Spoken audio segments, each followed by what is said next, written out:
पहिला बारी अइलो ससुरारी 2-3 दिन में मिल जुल जइबो।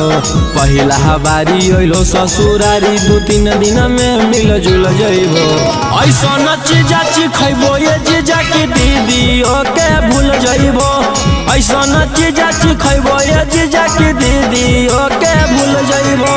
पहिला बारी अइलो ससुरारी 2-3 दिन में मिल जुल जइबो। पहिला बारी अइलो ससुरारी 2-3 दिन में मिल जुल जइबो। ऐसन चीजा खइबो ये जीजा की दीदी ओके भूल जइबो। ऐसन चीजा खइबो ये जीजा की दीदी ओके भूल जइबो।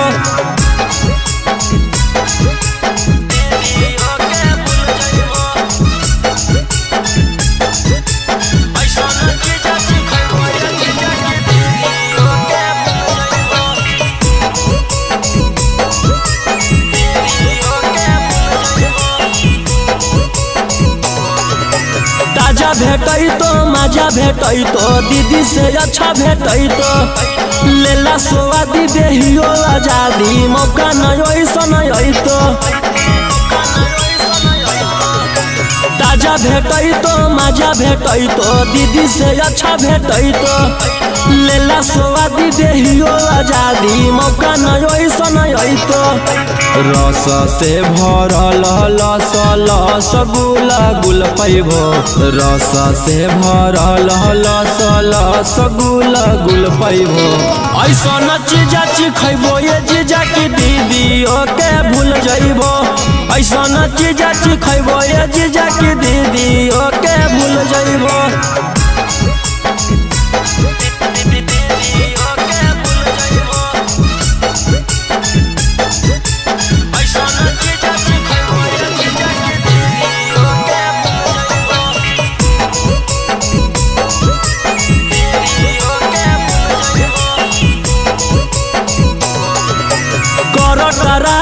हमर मलाई खाई के जइबो अघाई करी ला टेस्ट है बड़ी बेस्ट चीज नहीं ऐसन भेटाई।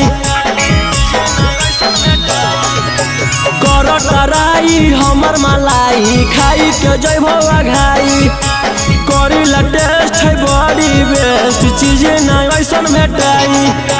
रौशन रोही चिंटू पातर छीतर होता फूल जइबो। रौशन रोही गौतम पातर छीतर होता फूल जइबो। ऐसन चीजा खइबो ये जीजा की दीदी ओके भूल जइबो। ऐसन चीजा खइबो ये जीजा की दीदी ओके भूल जइबो।